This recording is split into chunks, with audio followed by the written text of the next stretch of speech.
Et bonjour tout le monde, j'espère que vous allez bien. Je me présente à nouveau, je suis Audrey de la Terre, diététicienne du sport, naturopathe et fondatrice de l'organisme de formation Perfodiète, organisme qui est spécialisé dans la diététique et spécialement dans la diététique du sportif. Donc aujourd'hui, le thème c'est qui dordine. Et oui, aujourd'hui nous allons nous focaliser sur le sommeil qui est un élément qui est bien trop souvent malheureusement occulté et encore plus chez le sportif assidu, voire le sportif pro ou d'élite. En effet, c'est durant le sommeil que le corps se régénère. Si et seulement si, bien entendu, le sommeil est au rendez-vous.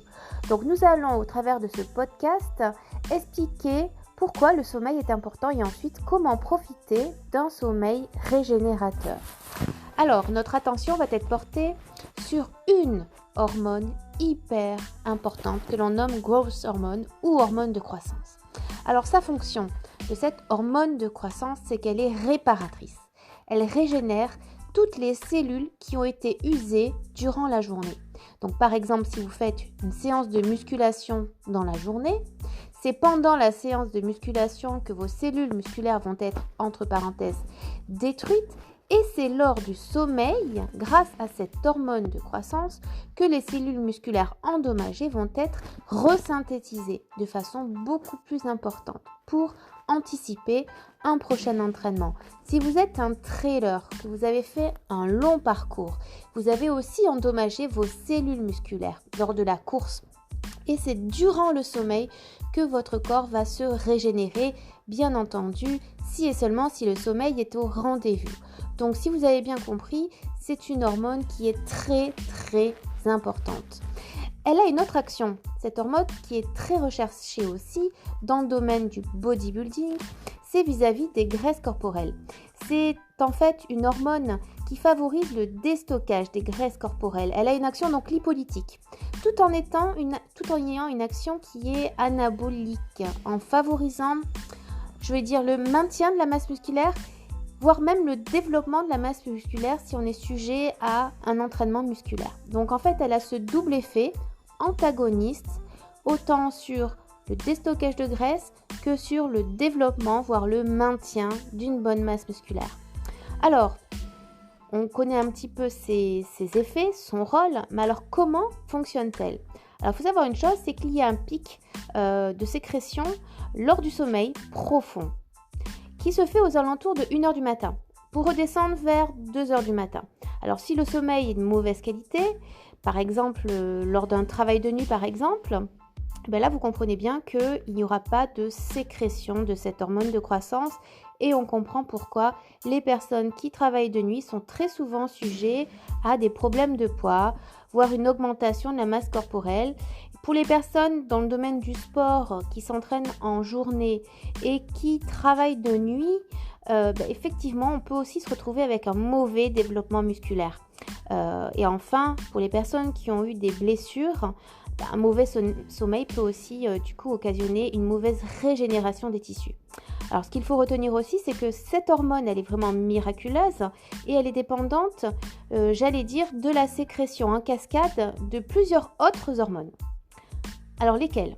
Alors, tout d'abord, il y a une hormone que l'on appelle la gréline, qui est, l'inverse d'une autre hormone qu'on appelle la leptine. Alors, ce sont les deux hormones inverses, gréline et leptine, qu'on reverra dans un prochain podcast. Alors, la gréline, c'est quoi ? C'est tout simplement l'hormone de la faim.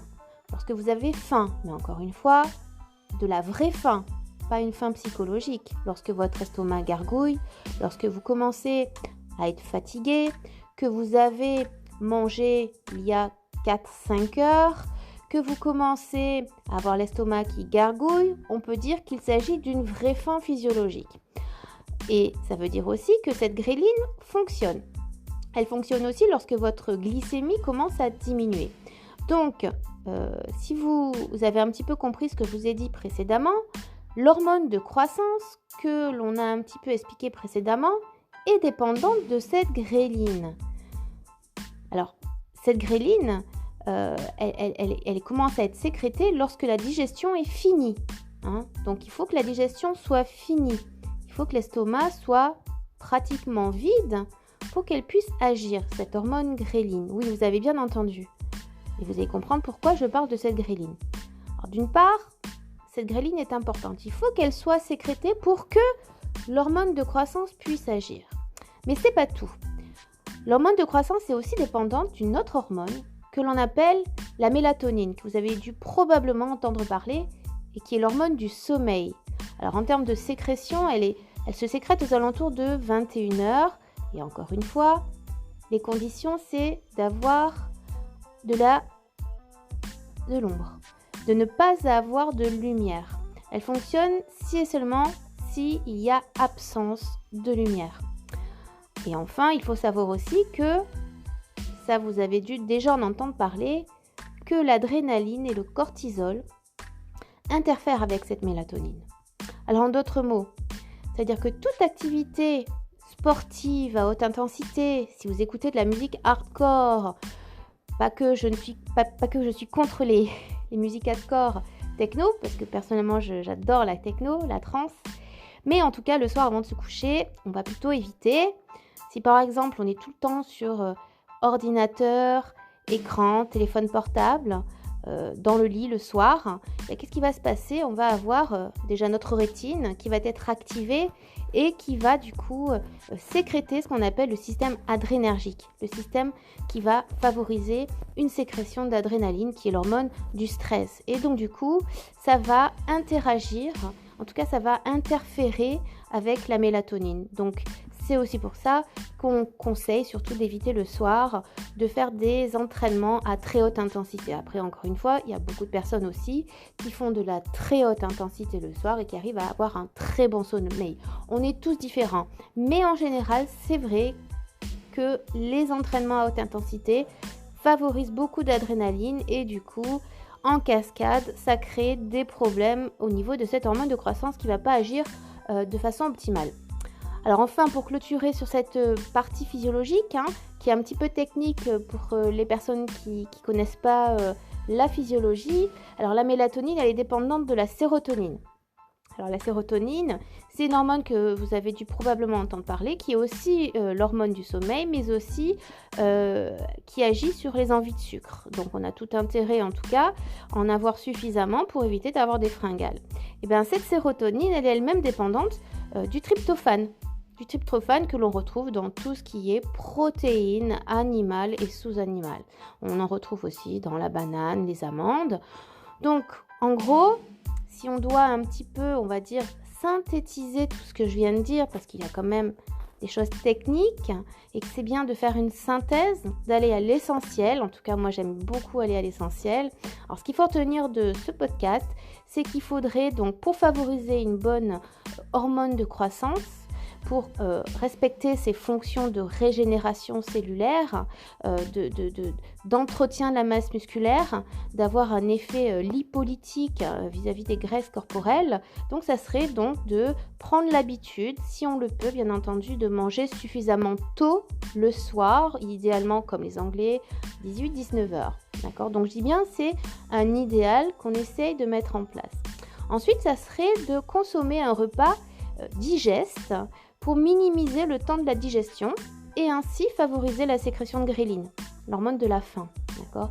Alors effectivement, il y a des aliments qui sont très longs à digérer et je pense notamment au fromage blanc qui contient, on va dire, à 80% voire plus de caséine. Et la caséine, pour ceux qui le savent, c'est une protéine lente à digérer qui crée des grumeaux dans l'estomac et qui compte environ 8 heures pour digérer. Donc vous imaginez bien qu'un pot de fromage blanc le soir avant de se coucher, du coup va interférer avec cette fameuse hormone de croissance. Ensuite, vous avez tout ce qui est graisse cuite, les plats en sauce, et y compris tous les fromages, donc on évite les raclettes. Alors encore une fois, c'est bien d'en consommer, mais on essaie de voir à qui on s'adresse. Un sportif d'élite, un sportif qui a un objectif, une compète dans le futur, effectivement, ce sont des conditions qu'il va falloir respecter. Donc le fromage, les plats en sauce, les fritures, tout ce qui est panure, on va éviter le soir pour favoriser une bonne digestion. Donc il faut que ce soit un repas qui soit léger, mais qui reste tout de même équilibré.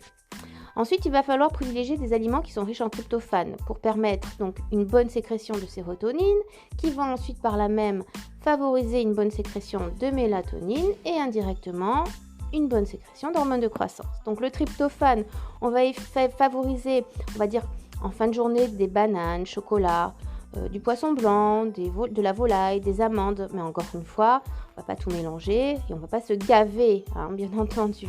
Ensuite, ça serait de se coucher vers 22h30 si c'est tout à fait possible. Autre conseil, c'est d'éviter le téléphone portable dans son lit. On va éviter les écrans aussi, qui vont activer ce système adrénergique, le système système nerveux orthosympathique qui est pour la vigilance. Mais au contraire, on recherche à apaiser et de favoriser plutôt une activation du système qu'on appelle parasympathique, comme parachute, qui apaise, qui freine toutes les fonctions. Et on va donc privilégier si possible la lecture et aussi les câlins, qui vont avoir une action aussi pour s'endormir. Et oui, donc vive les câlins. On va éviter aussi d'écouter, comme je vous disais, hardcore le soir et privilégier si possible du Mozart, du Beethoven. Et enfin, dormir dans une chambre pas trop chaude et ni trop froide, donc aux alentours de 19 degrés. Voilà pour ce podcast. Donc c'était un plaisir en tout cas de le faire. Il y en aura d'autres. Si vous avez besoin de conseils, de renseignements, n'hésitez pas à laisser des petits messages sur ce podcast. C'est tout à fait possible. Je vous souhaite une bonne journée et je vous dis à très bientôt.